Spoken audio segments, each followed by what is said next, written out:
Forget about avoiding a March 1st fiscal cliff. Republicans want to pocket $1.2 trillion in 10-year automatic spending cuts that were averted with a 2-month deal on New Year's Eve, and move on to bigger fights over Medicare and Social Security spending. The earlier deal may take some of the sting out of the looming cuts, but the new cuts are coming to the islands as well, affecting everyone from teachers and police to healthcare workers and soldiers. House Speaker John Boehner on the floor this week. This week, the House will act on a measure introduced by the gentleman from Georgia, Mr. Price, that requires the president to submit a balanced budget.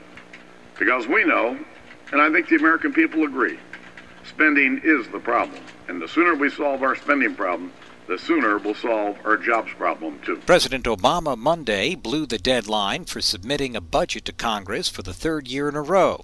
The Senate has not produced a budget in nearly 4 years, and now the House GOP insists the across-the-board cuts happen.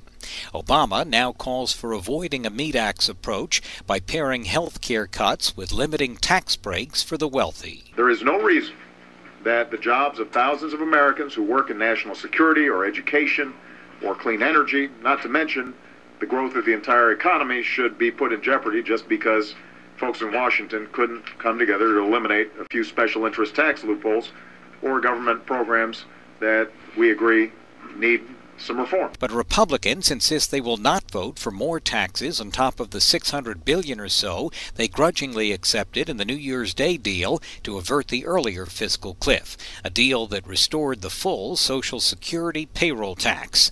Longtime GOP island consultant Fred Radewagen in December. The territories are going to have to be very vigilant because there is going to be a piece taken out of their hide when it comes to the grants that they're used to getting, and we have to see also if there's going to be any reconfiguration of the defense posture based on what kind of a mix that Congress comes up with. The automatic cuts approved in 2011 as part of a deal to raise U.S. borrowing authority and force future austerity would, if fully implemented, now cut domestic programs by some 5.5% and the Pentagon by about 8%.